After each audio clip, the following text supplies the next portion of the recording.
Arborlawn Foundation. What is the Arborlawn Foundation? What is the Arborlawn Foundation? What is the Arborlawn Foundation?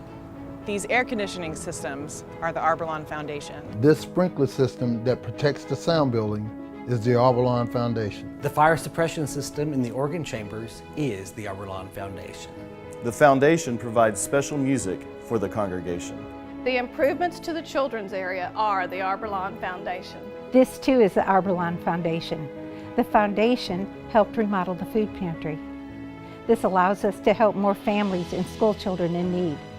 It also means that our tithes and offerings can go towards missions and ministries in our community. And when the foundation pays to repave the parking lot, we can use other donations for ministries like Camp Epic. Because the foundation supports this campus, Student Ministries is able to provide programming for our students so that they can meet and connect with God.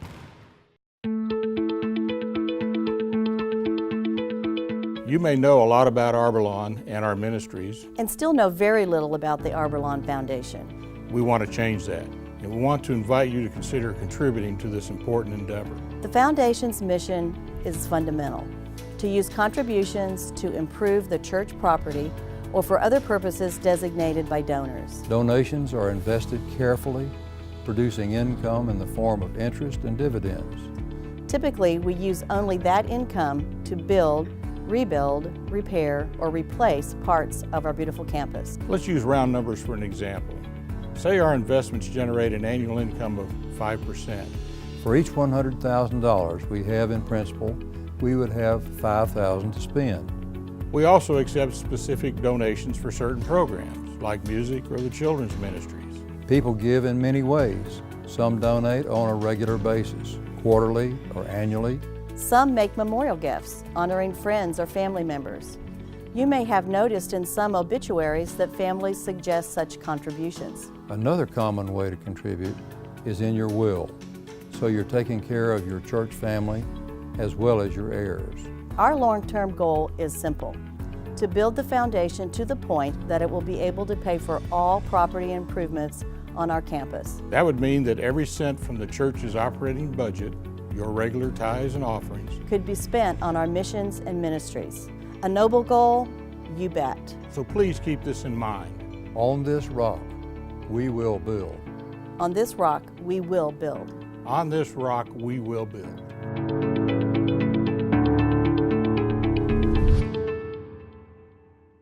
We give to the church because the church does not operate for free or on magic. I was raised in a family that taught the value of wherever your heart is, your treasure should follow. It's always been important to us to make the impression with our kids that it's important to give. I give because it's a joy to give back to God what belongs to Him. I think even from sitting in the church pew as a little girl and my grandfather handing me $1 to put in the offering plate, it started very early with me for giving. And what we always did was, rather than giving once a month or once a quarter or once a year or whatever, we made the point of writing a check every month and putting it in the offering plate. And in fact, we do that today with Jackson, is trying to teach him the idea of the importance of giving in a physical or monetary way.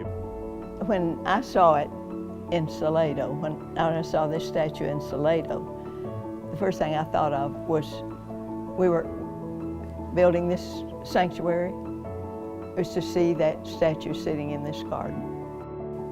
When they are here on Sunday, they go over there and they love to climb on the Lamb. And the sculptor said, let them do that, because Jesus said, let the children come unto me. The foundation is the part that really helps take care of the things that people might not necessarily see every day, the capital equipment and that kind of thing, that are expensive. A foundation like Arborlawn Foundation supports things that have to be done. I mean, you can pray about it, but very often the answer to the prayer is somebody writing a check. Give God your best.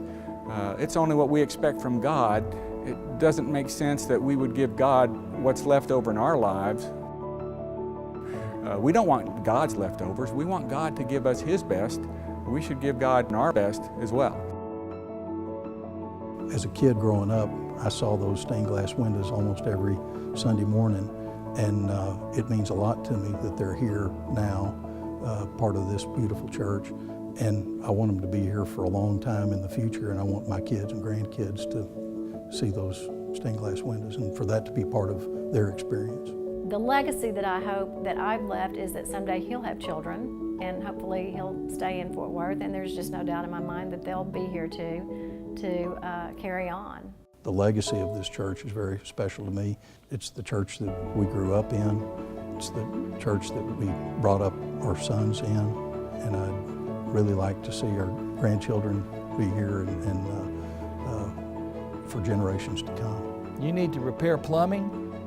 You need to repave the parking lot.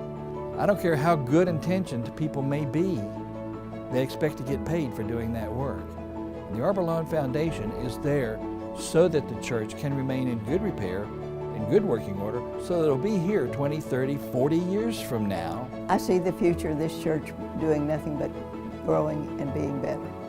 I can't really explain how much I love this place.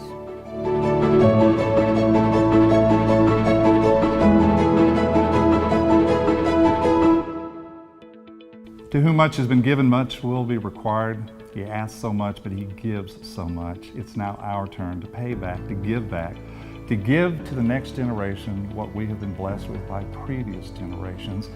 It is a new journey, new vision. I am so pleased that Chris Mesa now will lead this great congregation into a great, wonderful new journey. That Chris now assumes the mantle of leadership, and Chris has my deepest prayers and my greatest blessings as you begin this journey.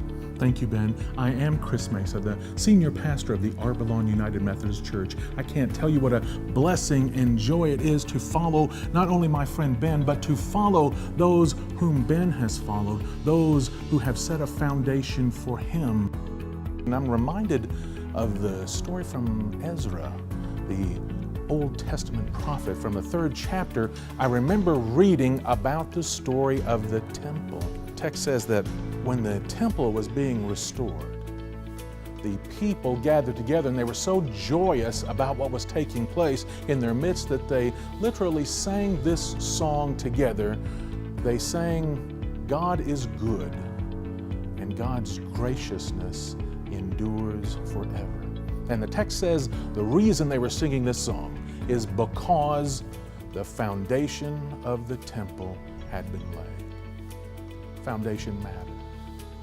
When the right foundation is laid, then we can sing of God's goodness, and we also ensure that generation after generation after generation knows that God's graciousness endures forever.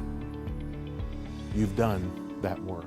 You've established that foundation, and now we take the next step in this to continue our work together. The Arborlawn Foundation is not a one-time commitment, but an ongoing work, an ongoing ministry, that generations after us might come to know these truths, that God is good and that God's graciousness endures forever.